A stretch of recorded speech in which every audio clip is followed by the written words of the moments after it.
बिस्मिल्लाहिर्रहमानिर्रहीम। अस्सलामु अलैकुम व रहमतुल्लाहि व बरकातुहू।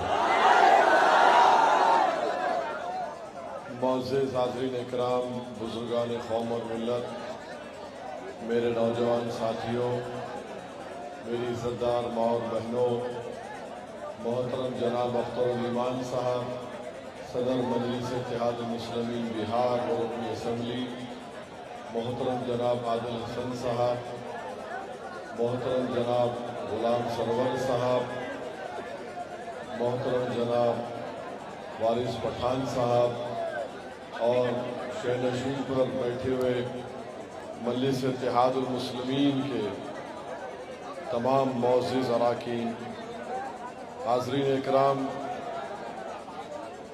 मैं 5 साल पहले जब अमूर की विधानसभा में आया था और उस वक्त मैं अपनी तकरीर में एक बात को कहता था कि जो 25-30 साल से एमएलए हैं वो एक काम अमूर की जनता को बता दें जो उन्होंने किया था।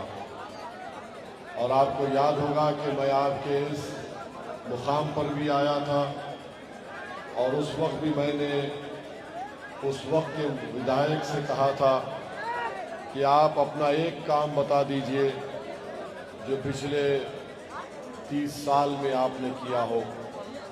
आज मैं आपके दरमियान में खड़े होकर आपको बताने आया हूं कि 5 साल में अख्तरुल ईमान ने क्या किया। सबसे अहम काम जो अख्तरुल ईमान साहब ने किया वो ये है कि अख्तरुल ईमान साहब ने बड़ी बेबाकी से के साथ बिहार की विधानसभा में आपकी नाइंसाफ़ी का जिक्र किया। अख्तरुल ईमान साहब ने 5 साल में आपकी सेहत के मसले को उठाया, तालीम के मसले को उठाया, आपकी शनाख्त के मसले को उठाया। अख्तरुल ईमान ने ये बता दिया कि जो 5-5 मरतबा के विधायक थे या अगर कोई एक मरतबा का विधायक था, मजलिस इत्तेहादुल मुस्लिमीन के विधायक में और दूसरी पार्टी के विधायक में क्या फ़र्क है। अख्तरुल ईमान ने बिहार की असम्बली में खड़े होकर ये बताया कि अमूर में लोग मौत का शिकार हो जाते हैं इसलिए कि उनको एम्बुलेंस नहीं मिलती। उनकी मौत हो जाती है जब उनको अस्पताल नहीं मिलता। उनकी मौत होती है जब रोड का इंतज़ाम नहीं होता। मेरे अजीज़ दोस्तों और बुज़ुर्गों, जब अख्तरुल ईमान अपने मुख्तसर वक्त में तकरीर जो करते थे बिहार के असम्बली में, सत्ता में बैठे हुए नीतीश कुमार या उस वक्त के उप मुख्यमंत्री तेजस्वी यादव परेशान हो जाते थे। अख्तरुल ईमान के दलीलों का जवाब नहीं दे सकते थे। अख्तरुल ईमान ने बहैसियत एक विधायक बिहार के असम्बली में उन लोगों को आईना दिखाया जो सत्ता तो उनको मिली मगर वो ऐवान असम्बली में जाकर खामोश बेजुबान हो जाते थे। मेरे अजीज़ दोस्तों और बुजुर्गों, आप जानते हैं कि 5 साल में अख्तरुल ईमान ने अल्हम्दुलिल्लाह खादी और रसेली का पुल तामीर करवा दिया और इंशाअल्लाह ताला 6 महीने के अंदर, 4 महीने के अंदर उस ब्रिज से आपको बहुत फ़ायदा होगा। 200 करोड़ का ब्रिज अख्तरुल ईमान ने महानंदा नदी के ऊपर अभयपुर का ब्रिज उसको मंजूर करवाया 200 करोड़ का। अल्हम्दुलिल्लाह उसका काम शुरू होगा। अमूर और बैसा ब्लॉक में नई बिल्डिंग बनाई 33 करोड़ की लागत से। हॉस्टल बनाया 100 बच्चे और अलहदा हॉस्टल 100 लड़कियों के लिए और ये बरबट्टा में हॉस्टल बना। एक रिफरल हॉस्पिटल 5 करोड़ की लागत से काम शुरू हो गया।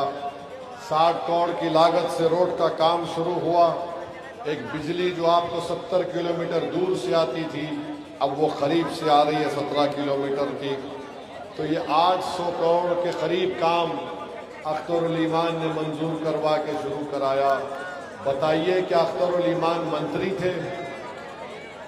क्या अख्तरुल ईमान मंत्री बने? और जो लोग ये कहते थे कि मजलिस के एमएलए विधायक जीतेंगे, वो सरकारों की नहीं बनेगी तो काम कैसे करवाएंगे।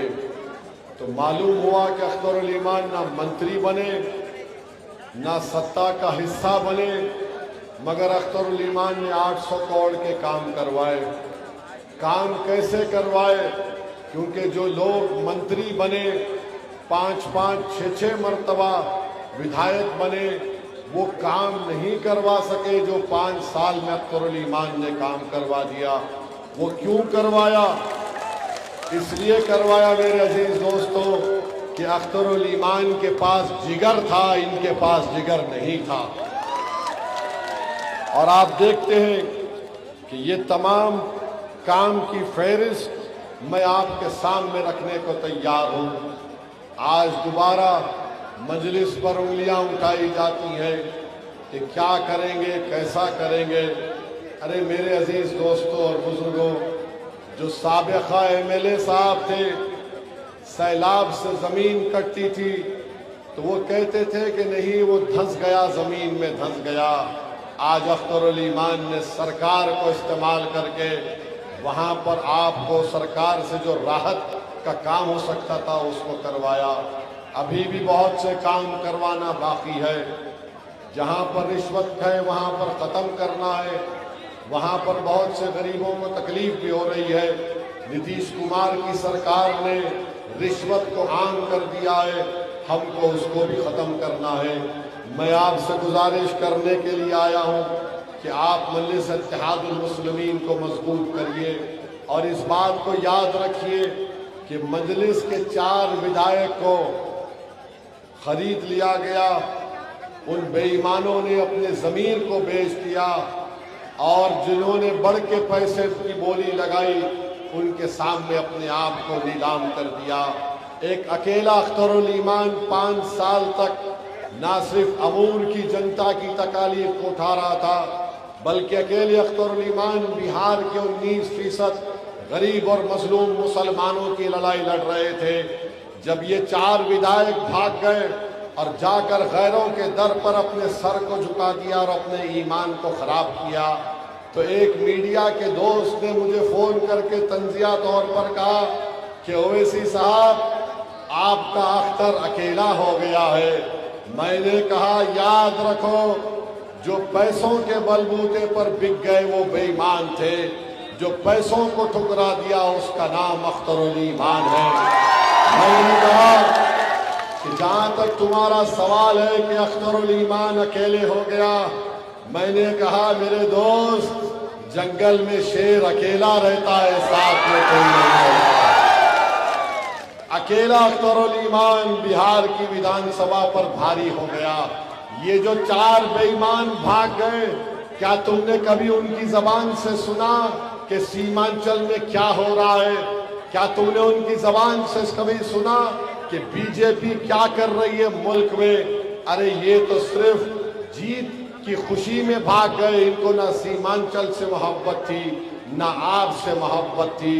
इंशाअल्लाह ताला मुझे यकीन है कि गुलाम सरवर साहब भी इंशाअल्लाह आपकी बार कामयाब होंगे। मैं आपसे अपील करने आया हूं कि यकीनन हम कुलैया है, हम सुरजापुरी है, हम शेरशाहवादी है, हम कुरैश है, सब है, मगर एक बात याद रखिए, आप अपनी पहचान को जरूर बरकरार रखिए। अगर आप कुलैया हैं तो फकर से कहिए मैं कुलैया हूं। अगर आप सुरजापुरी हैं तो फकर से कहिए कि मैं सुरजापुरी हूं। मगर याद रखिए इस बात को कि बीजेपी ने जो कानून बनाया, वक्फ तरमीमी कानून, मस्जिद छीनने का कानून बनाया, जिस जगह पर जाकर कुलैया भी सजदा करता है रब्बे करीम के सामने, जिस जगह पर जाकर सुरजापुरी भी सजदा करता है, मोदी हमको एक देख रहा है। इसीलिए मोदी और नीतीश, चिराग पासवान हमारी मस्जिद को छीनने का कानून बना रहे हैं। क्या आप तैयार हैं अपनी मस्जिदों को देने के लिए? बताओ मेरे को। हम कुलैया और सुरजापुरी यकीनी है, मगर मस्जिद तो हमारी है, कब्रस्तान हमारा है, दरगाह और खानखा हमारे हैं, जिस जगह का मालिक अल्लाह है, हम ये सब चीजों को बाजू रखकर एक होकर एक शीशा पिलाई हुई दीवार की तरह मुत्तहिद होकर खड़े होंगे कि नीतीश कुमार, मोदी, हम तुमको इस बात की इजाजत नहीं देंगे कि तुम हमारी मस्जिद और दरगाहों और कब्रस्तानों को हासिल करो। मेरे अजीज दोस्तों और बुजुर्गों, मैं आपसे अपील करने आया हूं कि मुत्तहिदा तौर पर अपने एक वोट का इस्तेमाल करिए। लोग आएंगे, आकर मुख्तलिफ बातें करेंगे, अज़बियत की बातें करेंगे, मगर याद रखिए हम मुत्तहिद रहे तो जिंदा रहेंगे। जैसा कि किसी मजलिस के एक मरहूम कायद ने कहा था कि इत्तेहाद जिंदगी है, इंतशार मौत है। इत्तेहाद जिंदगी है और इंतशार मौत है। हम मुत्तहिद रहेंगे तो कोई हमारे घर के करीब नहीं आएगा, कोई हमारी मस्जिद के करीब नहीं आएगा। अगर इंतशार में पैदा हो जाएंगे तो ना हमारा घर रहेगा, ना हमारी मस्जिद को खतरा पैदा हो जाएगा और हमारी शनाख्त को खतरा पैदा हो जाएगा। दुश्मन तुमको बांटना चाहता है। मजलिस तुमसे कह रही है कि कलमे की बुनियाद पर हमने मुत्तहिद हुए थे, मजलिस के परचम तले हम कलमे की बुनियाद पर मुत्तहिद रहेंगे। हम सुरजापुरी हैं, हम शेरशाहवादी हैं, कुलैया हैं, मगर जब मामला कलमे का आता तो हम सब नबी करीम सल्लल्लाहु अलैहि वसल्लम के उम्मती हैं, उनके गुलामों के गुलाम हैं। तो ये जो मजलिस के दुश्मन है, ये हमारे इत्तेहाद को तोड़ना चाहते हैं। मैं आपके सामने गुजारिश कर रहा हूं कि अपने इत्तेहाद को कमजोर होने मत दो मेरे भाई। मजलिस से दुश्मनी क्यों है? क्योंकि मजलिस ने इन लोगों की जो ठेकेदारी थी सीमांचल में, उस ठेकेदारी को खत्म कर दिया। ये लोग समझते थे कि चुनाव आएगा और हालत मजबूरी में हमको वोट डालेंगे। ना इनके गांव में रोड का काम होगा, ना पुल का काम होगा, ना राहत का काम होगा, ना किसान को उसकी फसल की कीमत मिलेगी। जब से मजलिस का एमएलए कामयाब हुआ, आप देख रहे हैं कि इनकी नींद हराम हो चुकी है, क्योंकि मजलिस एक विकल्प बन के आई है सीमांचल में। मजलिस एक मुतबादल ताकत के तौर पर उभरी है, सिर्फ आप लोगों की दुआ और ताईद की वजह से। जो ख्वाब कभी तस्लीम साहब देखते थे, जिंदगी ने उनसे वफा नहीं की, मगर मैं तुमसे वादा कर रहा हूं कि तस्लीमुद्दीन का हर ख्वाब असदुद्दीन अवैसी और अख्तरुल ईमान और गुलाम सरवर पूरा करेंगे। और अगर मरहूम तस्लीमुद्दीन को खिराज अकीदत पेश करना है तो हमको और आपको एक तस्लीमुद्दीन नहीं, मजलिस ऐसे 1000 तस्लीमुद्दीन को पैदा करने की कोशिश करेगी। कोई तस्लीमुद्दीन का जानशीन नहीं हो सकता, वो बहुत बड़ा नेता था, मगर उनकी तरह बेबाक तरीके से कौम और मिल्लत के लिए तो हम काम कर सकते हैं। उनकी जिंदगी हमारे लिए एक शमा है कि हम उस रास्ते पर चलेंगे तो ना सिर्फ सीमांचल का फायदा होगा बल्कि बिहार का फायदा होगा। तो मेरे अजीज दोस्तों और बुजुर्गों, मुत्तहिद रहिए। और हम मोदी को, अमित शाह को ये पैगाम दे रहे हैं कि बार बार सीमांचल को बदनाम करने की कोशिश छोड़ दो। क्या बात है कि सीमांचल को जैसा ही मोदी आते, इनको लगता है यहाँ पर आबादी बढ़ रही है। अच्छा मोदी जी, आपके भाई बहन कितने हैं? 5 हैं, 6 हैं, बताओ। अमित शाह आपके कितने परिवार में लोग हैं बताओ? मगर सीमांचल में आते ही बोलते हैं अरे आबादी बढ़ रही है, यहाँ पर घुसपैठी आ गए, यहाँ पर बांग्लादेशी पना ले रहे। मोदी जी, इस देश में एक बांग्लादेशी को तो मैं जानता हूं, आप भी जानते हैं, जो मोदी जी की मुंह बोली बहन है, जिसको बांग्लादेश की जनता ने भगा दिया। तो मोदी जी ने कहा आजा प्यारी बहना, दिल्ली में मेरी छत्र छाया है। मोदी जी, पहले उस बांग्लादेशी को सीमांचल लाइए, हम उसको रास्ता बताएंगे बांग्लादेश का, उसको बांग्लादेश भिजा देंगे। आप वो बांग्लादेशी को नहीं बिजाना चाहते जो बांग्लादेश की है, मगर आप सीमांचल में आकर इस तरह की बकवास करते हैं। हम नीतीश कुमार से पूछना चाहते हैं, ये तुम्हारी सियासत है? कहां गया तुम्हारा विकास का वो झूठा नारा? आज तुम आ गए सीमांचल को बदनाम करने के लिए। सीमांचल की जनता मोदी की इस बकवास का इंशाअल्लाह ताला जब मतदान होगा, हक राय दही का दिन होगा, तो इस कलमे की उंगली उठाकर पतंग चाप पर बटन दबाकर हम जवाब देंगे। तो मेरे अजीज दोस्तों और बुजुर्गों, हमको डरने और घबराने की जरूरत नहीं है।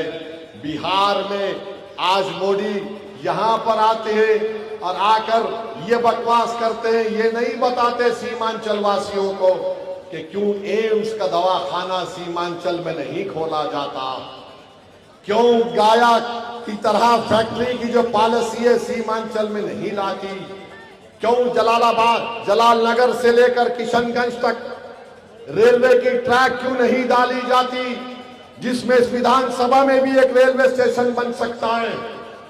क्यों कोचा दामन में रेलवे स्टेशन नहीं बनता।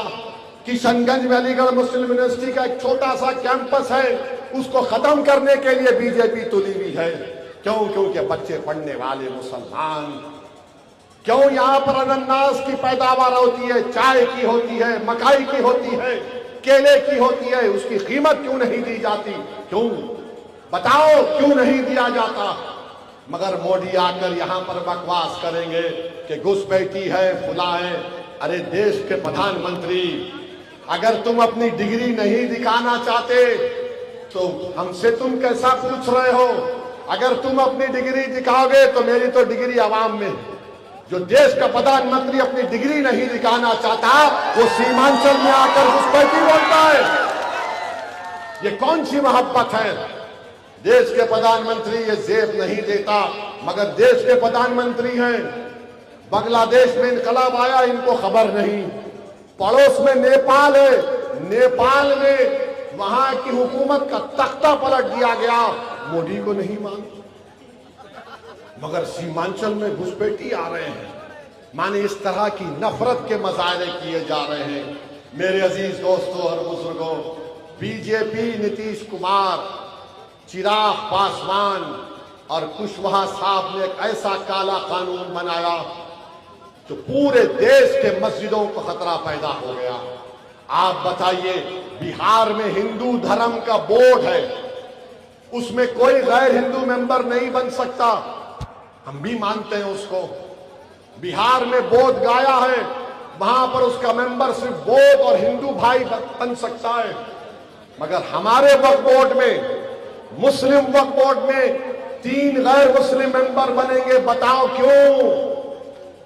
जब वहां नहीं बन सकते तो यहां कैसे बनेंगे?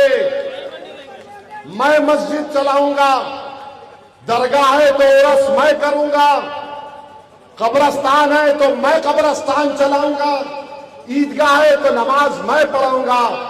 मगर मोदी जी बोल रहे, हाँ वक्फ का मालिक अल्लाह हो सकता है, मगर मैं मालिक बनने की कोशिश करूंगा। मोदी जी, जिस जगह का मालिक अल्लाह है ना, अल्लाह उसकी हिफाजत करेगा और हमारी भी हिफाजत करेगा इंशाअल्लाह ताला। ये काम, ऐसा कानून बना दिया गया है। मेरे अजीज दोस्तों और बुजुर्गों, मेरी आपसे दबन गुजारिश है कि मजलिस से दुश्मनी, मुखालिफत क्यों? अख्तर अली ईमान ने मुझसे फोन करके कहा कि सर, मेरे पास जिम्मेदार कौम और मिल्लत के लोग आए हैं और वो कह रहे हैं कि आप इत्तेहाद करना नहीं चाहते महागठबंधन से, ओवैसी अकेला काम करना चाहता है। मैंने कहा अख्तर भाई, वो जो बोलेंगे आप खत पे लिख के साइन करके लालू जी को भिजा दो। अख्तर अली ईमान ने लालू जी को खत लिखा। फिर उनके बेटे ने कहा कि मुझे नहीं मालूम, मुझे नहीं बताया गया। हम तो जरा रिवायती है ना, अगर हमारे घर में हमारे अब्बा हैं या हमारे बुजुर्ग बड़े हैं, अगर हम उनको बोल दिए तो लाइन डालते, बस खत्म, हम अदब के दायरे से बाहर नहीं निकलते। खैर मामला अलग है। यहां पर अख्तर भाई ने उनको भी लेटर लिख लिया, तेजस्वी को। क्या लिखा अख्तर उल ईमान ने? याद रखो मेरी इस बात को, यह आसान काम नहीं था मेरे लिए, अख्तर उल ईमान के लिए। हमारे 4 विधायक को तेजस्वी ने खरीदा था, 4 विधायक को तेजस्वी ने खरीद लिया। उसके बावजूद भी हम खत लिखे। क्यों लिखे? क्योंकि हम सीमांचल और बिहार की सरजमीन पर दोबारा मोदी और नीतीश कुमार की हुकूमत को देखना नहीं चाहते थे। हमने अपने नुकसान को बर्दाश्त किया। और आप जानते हैं कि कितनी मेहनत करके आप वोट डालते हैं पोलिंग के दिन। धूप में खड़े होती है हमारी मां और बहनें बच्चों को लेकर, भूखे रहते हमारे बुजुर्ग, नौजवान भूखा रहता है, भागते रहता है। उसके बावजूद भी हमने अपने कलेजे पर, दिल पर पत्थर रखकर फैसला लिया कि नहीं, बीजेपी को हम नहीं देख सकते क्योंकि बिहार में बीजेपी का मुख्यमंत्री ना बने। अख्तर उल ईमान ने क्या लिखा सुनो मेरे कुलैया भाइयों। अख्तर उल ईमान ने कहा कि अगर तुम मुख्यमंत्री बनते तो हमको मंत्री का पद मत दो, हमको कुछ नहीं चाहिए, तुम इख्तिदार पे रहो, हमको सिर्फ एक चीज चाहिए कि तुम अपने कलम से लिखकर दे दो कि सीमांचल डेवलपमेंट काउंसिल बनाया जाएगा और सीमांचल के मुकद्दर के फैसले सीमांचल की जनता करेगी। बताओ, मैंने अपने 4 एमएलएस को लूटने वाले को खत लिखा और कहा कि मंत्री नहीं चाहिए, सीमांचल से इंसाफ कर दो। और तेजस्वी कहते कि मुझे आकर डराया गया। अरे क्या डराते हैं? अरे हम वो लोग हैं जो किसी माइका लाल से ना डरते सिवाय अल्लाह से डरने वाले हैं। ना हम किसी को गैर जरूरी डराते हैं। हाँ, अगर कोई हमको आकर छेड़ता है तो हम उसको कहते हैं छेड़ मत, अगर छेड़ेगा तो तुझे छोड़ेंगे नहीं, याद रख। अब खत लिख कर दे दिया, अब और क्या कर सकते? तुमको फैसला करना है। मगर याद रखो, हम तो चुनाव लड़ेंगे। हमने कहा 6 सीट दे दो, 5 तो हम जीते हैं। अब नहीं मालूम, जो लोग अपने आप को सेक्युलरिज्म का बड़ा पहलवान समझते हैं, जो लोग अपने आप को कहते हैं कि हम ही सेक्युलर हैं, बाकी के सब कम्युनल हैं, मेरे भाई, जो लोग हम पर गालियां देते हैं कि ओवैसी बी टीम है, मेरे भाई कभी ये भी तो सोचो कि जब उत्तर प्रदेश के इलेक्शन हो रहे थे 2022 में, मेरी गाड़ी के ऊपर 6 फीट से टोल गेट के ऊपर 6 गोलियां चलाई गई थी। 6 गोलियां 6 फीट से। बताओ, ये बी टीम का कोई काम है? 6 फीट से 6 गोलियां मेरी गाड़ी पे चलाई गई। अल्लाह का करम था, आप लोगों की दुआएं थी, मेरी मां की दुआ थी, अहले दिल की दुआएं थी, अल्लाह ने मुझे बचा लिया। मगर मैं मौत से डरने वाला नहीं हूं,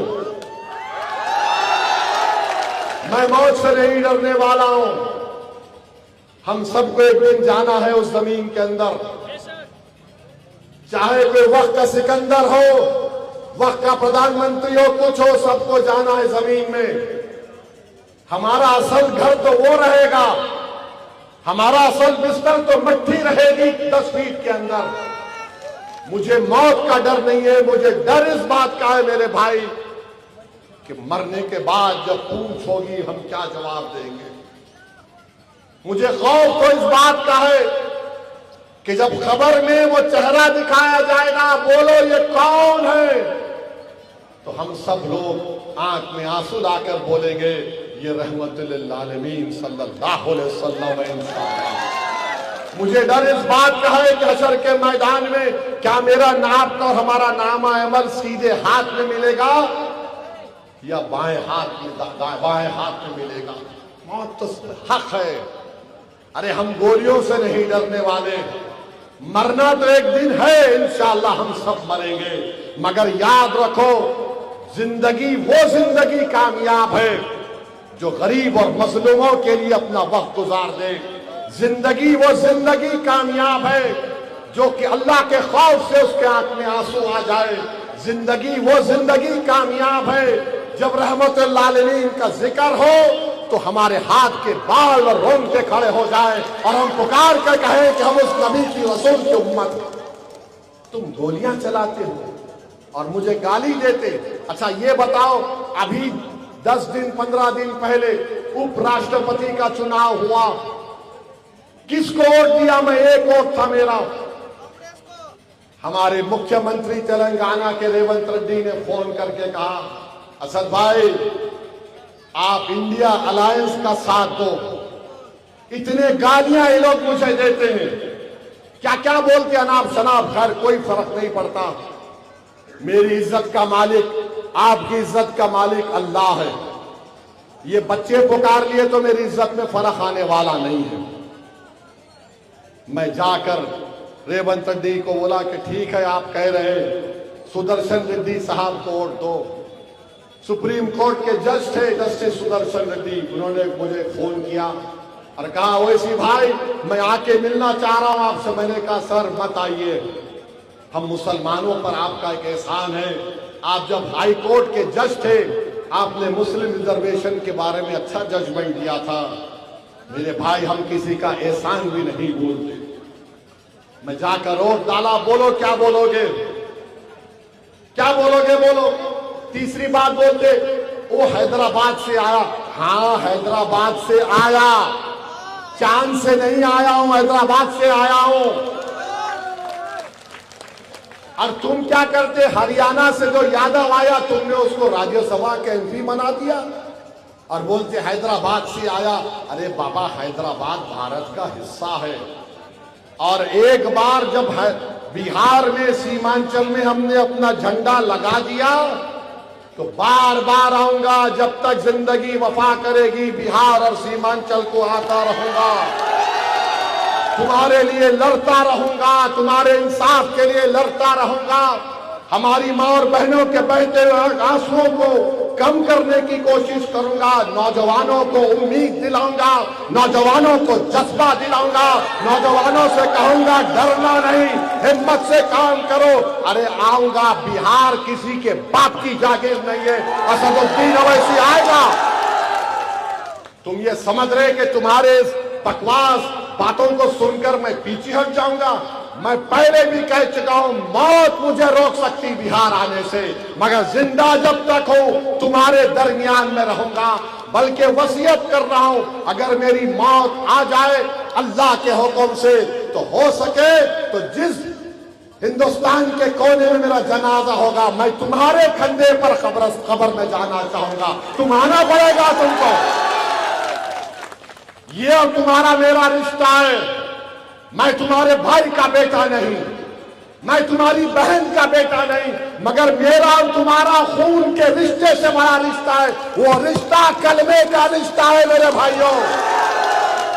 और जिसको अल्लाह ने जोड़ा उसको कोई ताकत तोड़ नहीं सकती।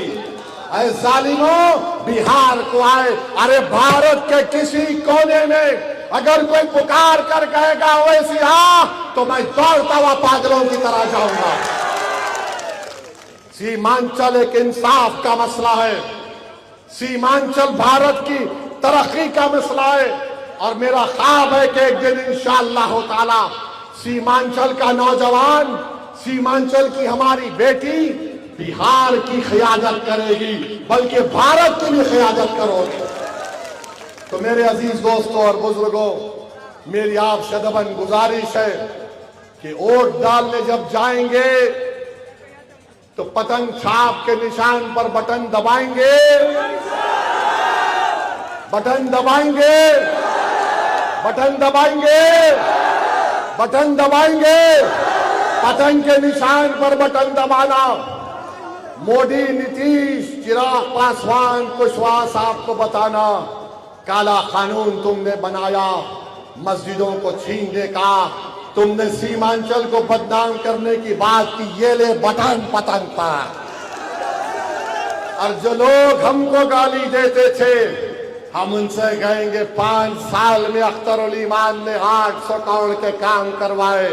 हम दोबारा बटन दबा रहे हैं पतंग छाप पर ताकि अख्तरुल ईमान अब की बार 1000 करोड़ के काम यहां पर करवाए। तो आप इंशाअल्लाह ताला पोलिंग बूथ को जाके भूल तो नहीं जाएंगे ना। इत्तेहाद पोलिंग के दिन दिखाना मेरे भाई। अब हम यहां से जाएंगे, कल से शैतान के एजेंट आएंगे। हम जाएंगे, कल शैतान के एजेंट आएंगे और बोलेंगे कल जरा जबरदस्त भड़काऊ भाषण देकर गया ओवैसी ने, उसकी बातों पर भरोसा मत करो। आपको एक ही जवाब देना है, आपको कुछ नहीं कहना है। आप सिर्फ क्या कहेंगे? आई लव मोहम्मद सल्लल्लाहु अलैहि वसल्लम। तो ये बोलने से शैतान भागता। जैसा ही जिक्र हुआ हबीब का, भागता उन्हें।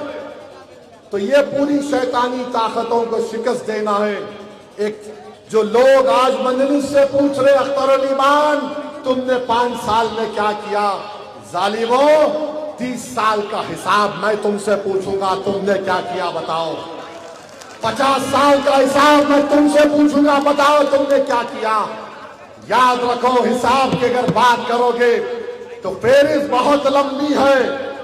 भागलपुर के फसाद के बारे में पूछा जाएगा, किसकी सरकार थी भागलपुर का जब फसाद हुआ था। बहरहाल अजीज दोस्तों और बुजुर्गों, मुत्तहिद रहिए, अपने इत्तेहाद पर भरोसा करिए। अख्तरुल ईमान आपका खादिम है, इस खादिम को आप कामयाब करिए। अख्तरुल ईमान को आप कामयाब करेंगे तो ये आपके इत्तेहाद की कामयाबी होगी।